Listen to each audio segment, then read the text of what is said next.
We now come to Prime Minister's questions. Steve Darling. Question 1. Minister. Mr. Speaker, the entire House will join me in paying tribute to His Holiness Pope Francis, an extraordinary man. His lifelong work on fairness will leave a lasting legacy. And people of all backgrounds and beliefs were inspired by his humility and his compassion. And I think the outpouring of grief and love that we've seen in the last 2 days or so shows the respect and admiration that we've held in around the world. Mr. Speaker, I will attend his funeral on Saturday and pay tribute to his courage and to his leadership. May His Holiness rest in peace. Mr. Speaker, may I also wish everyone in England a very happy St George's Day. There is a lot to celebrate: our history, our values and our culture. Mr. Speaker, this morning I had meetings with ministerial colleagues and others. In addition to my duties in this House, I shall have further such meetings later today. Steve Darling. Thank you, Mr. Speaker, and may I also wish the Chamber a happy St George's Day. After a cost of living crisis overseen by the previous chaotic Conservative government, many in the tourist industry in Torbay believed that they had weathered the storm, as they had believed in Devon and Cornwall. However, with the government's NIC hikes and effective jobs tax, many in the tourist industry in Torbay fear that this could be the last nail in the coffin of some of those businesses. So in light of this summer, will the Prime Minister give me the pleasure of showing him round Paynton Zoo and seeing this outstanding, amazing tourism attraction in Torbay, one of many across the west of England who are sadly being massively impacted by this jobs tax? Well, Mr. Speaker, that's very... Well, look, may I start by wishing Jenny, his guide dog, a very happy birthday, I think, for yesterday. 6 years old, although she doesn't look particularly interested in my answer, I have to say. Mr. Speaker, look, I do recognise the importance of tourism to his beautiful constituency. I've been there many times, worked there for a short time, driving growth and creating jobs. We've announced a new Visitor Economy Advisory Council, which will work with business to deliver a new strategy focused on supporting growth and the tourism industry. Visit Britain has also launched a new international marketing campaign to showcase Britain's incredible heritage, culture and landscapes, and I know the Minister of Tourism will be happy to keep him updated. Charlotte Little. Thank you, Mr. Speaker. The Criminal Injuries Compensation Scheme hasn't been uprated with inflation since 2012, meaning compensation for victims of violent crime, including rape and child abuse, is worth less than half what it was then in real terms. The consultation response published before Easter said there wasn't the money to look at changing the scope, tariffs or time limits, despite expert advice and the recommendations of the ICSA review. So will the Prime Minister commit to properly funding the Ministry of Justice to do this vital reform work so victims and their needs can become a priority instead of an afterthought? Well, Mr. Speaker, the honourable friend knows my personal commitment to delivering justice for victims of crime who've been completely failed over the last 14 years. We are improving access to compensation through better online systems and equipping staff with the skills they need to better support victims. We are, of course, also consulting on a revised Victims Code that will increase the powers of the Victims Commissioner to ensure more accountability, and I'm happy to ensure that she meets the relevant minister to discuss those issues. We now come to the Leader of the Opposition, Kemi Badenoch. Mr. Speaker, can I also wish everyone a happy St George's Day? And can I also associate myself with the remarks about the passing of His Holiness Pope Francis on Easter Monday? Being married to a Catholic, I know the profound loss for millions in Britain and across the world. Mr. Speaker, does the Prime Minister now accept that when he said that it was the law that trans women were women, he was wrong? Well, Mr. Speaker, let me be clear. I welcome the Supreme Court ruling on this issue.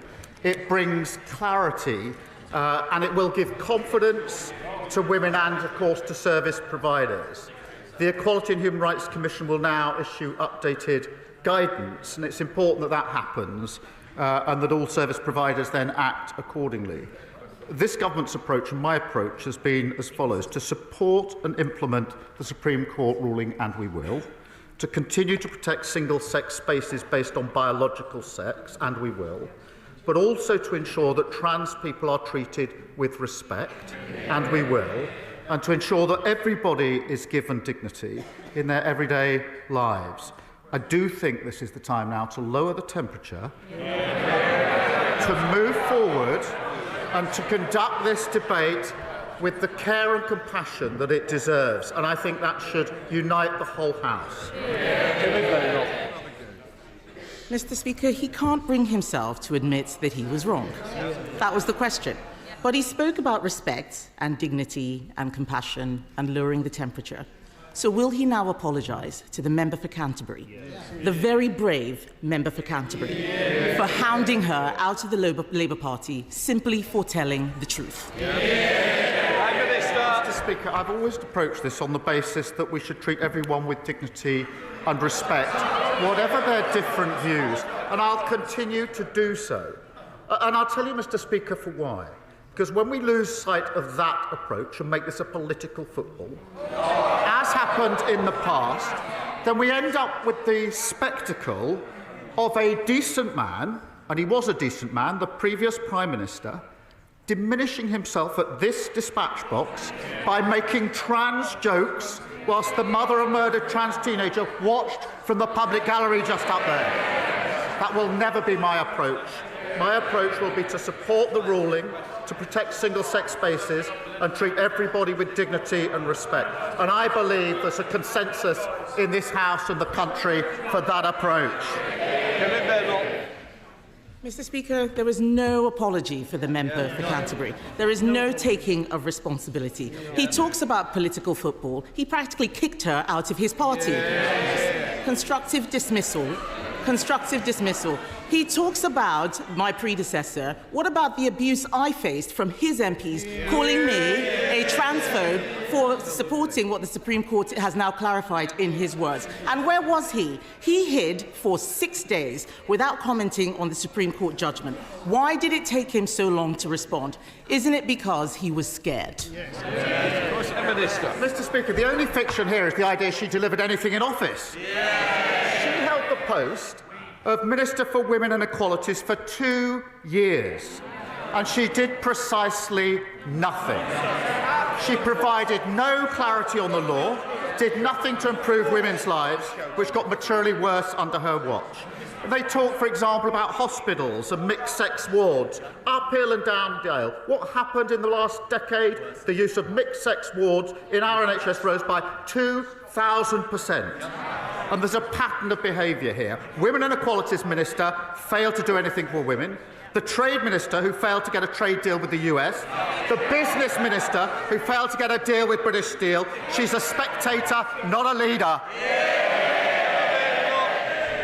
Mr. Speaker, I will tell him what I did. I stopped the gender... I will. Yes. When his Labour leader in Scotland was whipping his MSPs to get male rapists into women's prisons, I stopped that gender recognition bill. I helped commission the Cass review. I replaced the guidance on single-sex toilets. I made sure that the puberty blockers issue was resolved while he was sitting there cheering on the ideology that was taking away safe spaces. When the Prime Minister stayed silent last week, presumably waiting for what Morgan McSweeney thinks, on his WhatsApp groups, some of his closest ministers were plotting to overturn the Supreme Court decision. Labour MP after Labour MP stood up yesterday and challenged the ruling. How can we take his government seriously on this? Well, I think the WhatsApp group you should be worried about is the one of his shadow Justice Secretary. Mr. Speaker, the mask has slipped just 1 week before the elections because the Shadow Justice Secretary is not here, a man who's doing everything he can to replace her. The man that most of them want as leader of their party has admitted that Reform and the Tories are working together. He said, I want this fight to be united. He said he's determined to bring this coalition, he calls it, together one way or another. Well, I think we know what that means. Every Tory voter is appalled at the thought of paying for the NHS. Every Reform voter who hates what the Tories did the last 14 years, they're not Conservatives, they're a con. Who's playing political football now? He's got no answers, Mr. Speaker. He's got no answers. Yesterday, Labour MP after Labour MP challenged the ruling. He should be more worried about his backbenchers than my frontbenchers. His Labour ministers called the chair of the Equality and Human Rights Commission appalling. Baroness Faulkner's role is critical to enforcing the court's judgment. She has had to put up with relentless abuse, not just from his front bench, but from activists and ideologues. Reappointing her will be a clear sign that he is taking this issue seriously. So will he commit to reappointing Baroness Faulkner when her term expires this year? Well, Mr. Speaker, I've always said the debate should be conducted properly on the principles of debate. I've said it many, many times. But I would remind the Leader of the Opposition that when they were in government, violence against women and girls reached record highs, rape prosecutions fell to record lows, and millions of women were left stuck on NHS waiting lists, unable to get the health care that they needed. Under this Labour government, NHS waiting lists down by more than 200,000, domestic abuse specialists in 999 control rooms. We've strengthened access to maternity pay, something she calls excessive. She talks about political footballs, but a coalition between Reform and the Tories being formed behind her back, we know what that means when the Shadow Justice Secretary and the member for Clacton cook up their joint manifesto. NHS charging a pro-Russia foreign policy, enter workers' rights. Just as the Love government lost control of the economy, the borders and health, in 6 short months, she's lost control of her party. Kemi Badenoch. Mr. Speaker, he's clearly so uncomfortable talking about this subject. Yes. This is a choice between a Conservative party that stood up for common sense and a Labour party that bent the knee to every passing fad. This is a question about moral courage, Mr. Speaker, about doing the right thing even when it is difficult. And the truth is, he doesn't have the balls. The Prime Minister only tells people what they want to hear. He only tells people what they want to hear. He is a weather vane who twists in the wind. He cheered an ideology that denied safe spaces to women and girls because he thought it was cool to do so. He hounded a brave female MP out of his party for telling the truth he accepts now. And now he is hiding behind the Supreme Court judgment. And isn't that because he doesn't know what he actually believes? I can only assume that sounded better when she did it in the mirror earlier on. But the truth is, it doesn't really matter what the Leader of the Opposition says, because nobody believes, none of them, that she's going to lead them into the next election anyway. It's going to be the Shadow Justice Secretary. He's away plotting, that's why he's not here today, Mr. Speaker. And the member for Clacton fighting over the bones of the Tory party. And they think Reform are going to give them their votes without changing their policy. Absolutely no way. The member for Clacton's going to do what he always does, eat the Tory party for breakfast. Thank you, Mr. Speaker, and can I wish you and the House a happy St George's Day as well. I recently had the pleasure to visit the National Gas Operations in Peterborough, where the company was announcing a £350 million investment in the UK, including 100 new jobs at least in my constituency. This investment will make Peterborough the centre of the nation's core gas and hydrogen network. But one of the big challenges that infrastructure projects like this face is the lack of available skills and training for young people. So can I ask the Prime Minister what more he can do to boost apprenticeships in places like mine and ensure we create the opportunities this country so desperately needs? Well, can I thank my honourable friend? The net zero transition is a huge economic opportunity for this country, despite the naysayers on the opposition benches. And we've had almost £44 billion of investment since July. and that will deliver jobs across the country, including in his constituency. Investment, presumably, they don't want. We're ensuring we've got skilled workers that we need, launching the Skills England and our new growth and skills offer to encourage even more apprenticeships, and supporting industry-led plan for hydrogen to deliver the workforce needed for the industry of the future. Shred David, Leader of the Liberal Democrats. Thank you, Mr. Speaker. Can I also wish the House and the country a happy St George's Day? And can I join the Prime Minister in paying tribute to the late Pope Francis? As a Christian myself, I found his compassion absolutely inspiring, and my prayers are with Catholics in the UK and across the world who will feel his loss particularly deeply. Mr. Speaker, I've raised with the Prime Minister before the issue of North Devon District Hospital. The last government promised to rebuild it, as they did hospitals across the southwest in places like Torbay and Musgrove Park. Unfortunately, they broke that promise, leaving appalling conditions like sewage leaks and patients being treated in corridors. So will the Prime Minister reconsider his decision to further delay the construction of new hospitals and ask his MPs to vote for our motion today for new hospitals? Mr. Speaker, the previous programme of the party opposite was undeliverable and unaffordable, as I think he knows and accepts. We put the new hospital programme on a sustainable footing with a timeline that can be met. We're not prepared to trade on false promises as they did, and obviously we put record investment into the NHS. But I do just gently urge him to one day get a bit more serious about the funding of these measures, because every week he comes here to basically push me on two issues: to spend a lot more money, but at the same time in the next breath opposing the measures in the budget to raise the money that's necessary. Sir Ed Davey. Mr. Speaker, unlike the Prime Minister, we had a funded programme at the election. And I'm disappointed with his reply, and I hope he'll actually visit some of these hospitals to see the urgent need for rebuilding. Mr. Speaker, at Merton Mead Farm in Oxfordshire last week, I saw world-class British beef farmers at work. Farmers want him to be careful in any trade deal with President Trump. They were let down by the Conservatives' appalling trade deals and worried that a bad US deal could see American agribusiness undercut them with inferior meat. So will the Prime Minister guarantee a vote in this House on any trade deal that he agrees with the United States? Well, he raises a really important point of real interest and importance to farmers. We will negotiate, as he would expect, in the national interest and uphold the highest animal welfare standards. We are making progress on that, and then there'll be a process if a deal is reached. Catherine Atkins. Thank you, Mr. Speaker. This time last year, train manufacturing at Alstom in Derby was grinding to a halt. On a single day, workers with a combined welding experience of nearly 1,000 years walked out of its doors. But the whole city came together with crucial backing from this Prime Minister.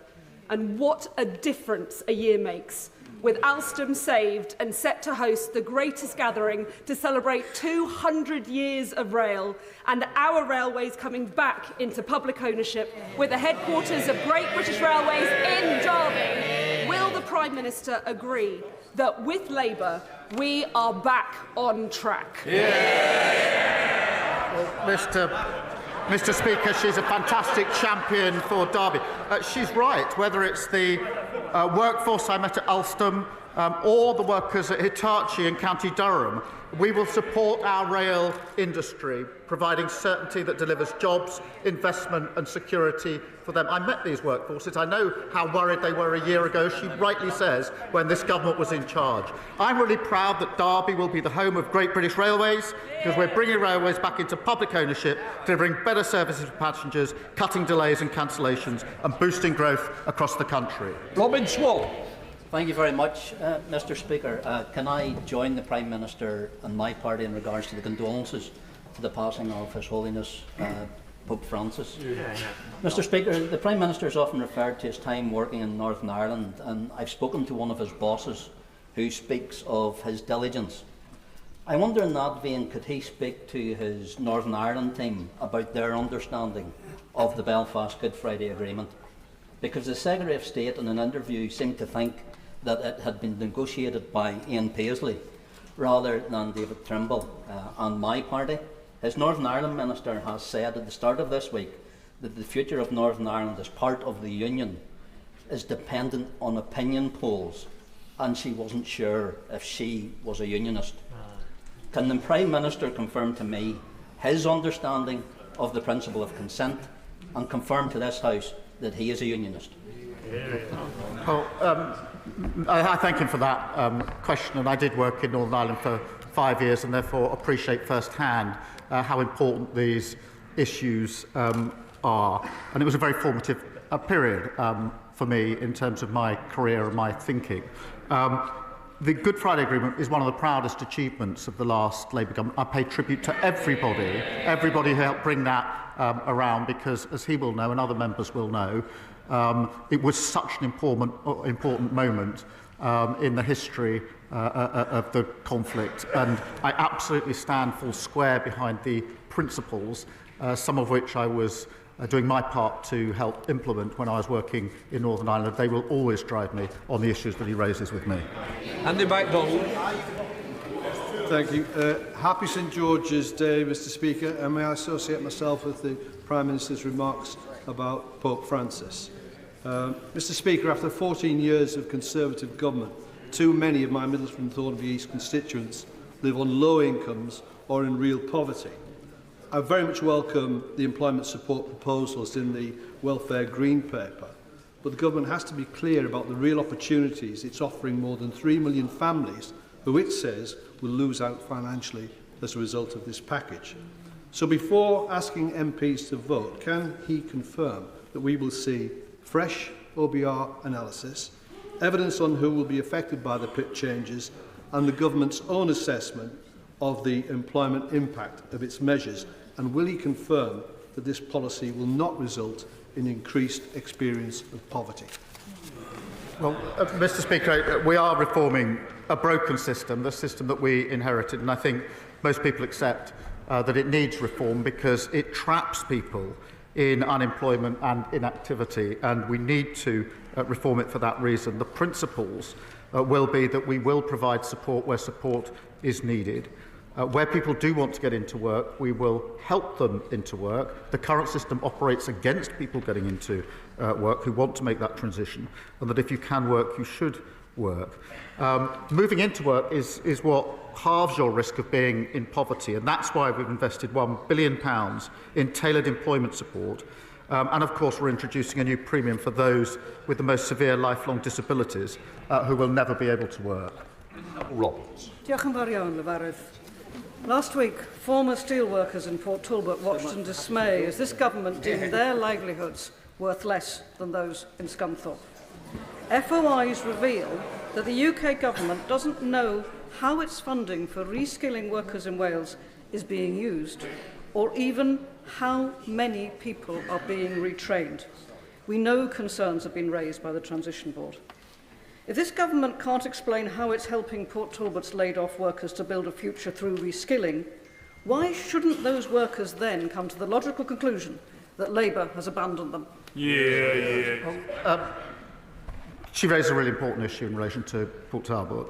I've visited a number of times and heard firsthand from the workforce there. And she may or may not know that even in opposition before the election, I was talking to the owners to try to persuade them to delay their decisions because I knew an election was coming. That's how important I thought it was.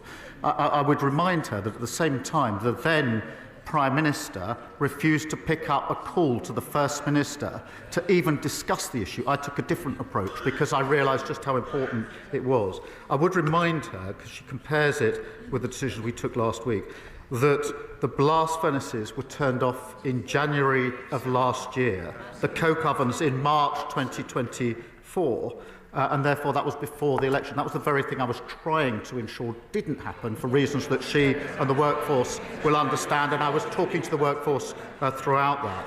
What we've been able to do there, since then is to negotiate an improved deal with Tata. We did that within 10 weeks. Better terms for the workers. We're working hard to maximise opportunities from the £1.25 billion investment in electric arc furnace, and supporting those with job losses with £80 million of funding to learn new skills, supply chains and protect communities. But I mean, she talks about protecting working people, but she voted against the biggest settlement, devolution settlement, since devolution. That includes more money for public services, including the NHS, and they voted against it. Can I commend the Prime Minister and his government for the action taken so far to reform the NHS in England, making it fit for the modern day, with improved technology, more GPs and appointments, and waiting lists cut for consecutive months. However, it is deeply unfortunate that in Scotland we have an SNP government that has made the political choice to waste taxpayers' money on vanity projects, flawed legislation and failed court cases rather than focus on improving our health service. Does he agree with me that the people of Airdrie and Shotts, who have been promised a new hospital for almost a decade, deserve far better than suffering and pain on waiting lists and receiving treatment in crumbling buildings as a direct consequence of SNP incompetence? My honourable friend is a real champion for Airdrie and Shotts, and over 60,000 Scots have been stuck waiting for tests or treatments for over a year. That's a 46% rise in 1 year. And yet almost 50,000 fewer operations have been carried out compared with before the pandemic. And compare what the SNP are doing with what we're doing here in England. We've driven down waiting lists within 6 months, 6 months' worth of reductions in a row with over 3 million extra appointments. Scotland's NHS urgently needs change, but the SNP has no strategy, no plan and absolutely no ideas. Dr. Neil Shastri. Thank you very much, Mr. Speaker. The danger posed by China to our national security is self-evident. So can the Prime Minister explain why he and his government have chosen to treat Beijing as a business partner and not as the hostile state that it truly is? Well, Mr. Speaker, I've set out our approach to China a number of times. It's not materially different to the approach of the last government in the last years of the last government, I might just add. And in relation to Scunthorpe, of course, the deal that we had to deal with during recess was the deal negotiated by the last government. We've taken sensible decisions in the national interest and will continue to do so. Thank you, Mr. Speaker. I'm sure the Prime Minister will join me in celebrating the opening of the new Brixton Blood Donation Centre in my constituency, which in 3 months has seen over 3,700 people donate, over 1,000 of them first-timers and 10% of them black. However, with sickle cell anemia, the fastest growing genetic condition in the UK, this is not enough. Demand for the RO blood subtype, more common in people of African descent, is rising 10 to 15% annually and is crucial for treating sickle cell. Rules around travel as well as inaccurate iron tests are seeing willing black donors turned away for 4 to 12 months. Of course, blood donation must be safe, but failure to review these guidelines is costing lives. So will the Prime Minister commit to reviewing these rules and join me in calling on you, Mr. Speaker, to help us all play our part by facilitating a biannual blood drive in Parliament? Well, I'll leave that to you, Mr. Speaker. I think it's for me to suggest that you donate your blood. Well, I'm sure you do, and we can support this jointly. And actually, across the House, we should take that up under your leadership, Mr. Speaker.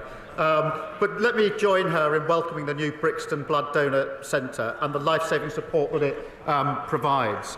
Increasing donor diversity is a priority for the NHS. And we're working to increase raw blood donations by engaging with communities who are more likely to have this blood type. And I'll make sure that she meets the relevant health minister to discuss what more we can do in this area. Sir David Davis. British governments of all political persuasions have long taken pride in reducing the carbon footprint of British manufacturing industry. Unfortunately, in too many cases, and too much of it, of this so-called reduction has been achieved by driving British industry abroad to other countries, like China and India, that actually use more carbon to produce the same product. British steel is just the latest of this, which is bad for the global environment and also disastrous for the British economy. And this is against a background of European carbon policies that have failed over 20 years. So does the Prime Minister have a new domestic British policy which will protect British industry from this long-term disastrous trend? Well, Mr. Speaker, we are doing everything available to us to protect car building in this country, and he will have noticed that 2 weeks ago I made announcements about the Z mandate and what more we could do to support the industry at the moment. That was an immediate response to circumstances as they were, but I indicated at the time, and I do so again, that we will do whatever it takes to support our car industry. Mr. Speaker, my constituent Billy spent months trying to see a GP to investigate his symptoms. It took 4 months of telephone appointments before we finally got seen in person and actually got the tests that diagnosed stage 4 cancer. A delay in diagnosis which has dramatically changed his prognosis, and as someone who's become a friend, it hurts me to see the pain he is now living in. Does the Prime Minister agree with me that primary care is a vital part of the healthcare system and we need wider access to both in-person appointments and to telephone ones? Well, I'm deeply sorry to hear about Billy's case, and I'm sure the whole House is. And our focus has to be on making sure GPs spend more time caring for patients. And that includes the investment of an additional £889 million into general practice in England, putting over 1,500 GPs into surgeries since October. We did deliver a record settlement for Scotland's public services to help fix our NHS and ensure people like Billy get the care that they deserve. John Glenn. Thank you, Mr. Speaker. Through the ages, an innovative and vibrant City of London has underpinned investment and growth in the wider economy. But the main challenge the city currently faces is how to get more capital into capital markets. Now, I believe, and many believe, that London can gain new momentum if the government takes bold action to challenge and empower those who steward our pension assets to do things in new ways. So I ask the Prime Minister, following the decision of the Chancellor to offer continuity of leadership at the FCA, will he convene an urgent number 10 summit with city leaders and the regulators to reset and to maximise the chances that the city can lead economic growth and recovery in these times of grave uncertainty and turmoil? Well, he's right that we need to go further and faster in terms of kick-starting growth, attracting the investment we need to create jobs, and our regulators must regulate for growth and not just for risk. And we do want that continuity of leadership that he mentions, and we are convening and getting people together to drive that growth, and we'll take away the ideas that he puts on the table. Alison Hoon. Thank you, Mr. Speaker. Proposed changes to personal independence payments mean that people who require various levels of support due to lifelong conditions such as learning disabilities will not meet the new eligibility criteria. However, the Green Paper introduces a group of people with lifelong conditions who will not be subject to reassessment. Can the Prime Minister confirm that people with a learning disability, which is a lifelong condition that will not change, will be included in the group of claimants who will not be subjected to repeated reassessments? Well, thank her for her question. I know this means a lot to her. We're clear on the principles for reform, protecting those with the most severe disabilities who will never be able to work, as she references, and making sure people with the most severe disabilities and health conditions will never face the prospect of being constantly reassessed again. We are making sure that extra financial support is based on the impact of health condition or disability, not the capacity to work, and I can reassure her we're carefully considering options for transitional protection. Dave Dugan. Thank you, Mr. Speaker. His Chancellor's economic policies started off badly and have headed rapidly downhill from there. His Energy Secretary's policies ensure that energy-rich Scotland lives under the highest domestic and commercial energy prices in the world, and his Foreign Secretary provides diplomatic cover for the atrocities committed in Gaza by the IDF, to the horror of the people of Scotland. This is just one, but he is the incompetent-in-chief who refuses to bring his ministers into line. Just one of the reasons that independence enjoys an 11-point lead over remaining in this dysfunctional, broken Brexit Britain. Does he understand why the people of Scotland are so dissatisfied with the latest iteration of dysfunctional British rule in Scotland? Does he understand the electorate in Scotland answered that question in July of last year? I remember there used to be quite a few of them sitting around here. Now it's a distant cry from up there. Final questions, Zara Sultan. Thank you, Mr. Speaker. Last week, humanitarian law organisations applied for an arrest warrant for Israeli Foreign Minister Gideon Saar over alleged war crimes in Gaza, including the siege of Kamal Adwan Hospital and the torture of its director, Dr. Hussam Abu Safir. Yet the red carpet was rolled out. Saar has justified blocking vital humanitarian aid into Gaza, backed the illegal annexation of Palestinian land, and rejected a Palestinian state. The Prime Minister is a human rights lawyer, so surely he knows that the UK has a legal duty to uphold international law. Why then did he block the arrest of an unindicted war criminal? I didn't. Right, that completes Prime Minister's questions.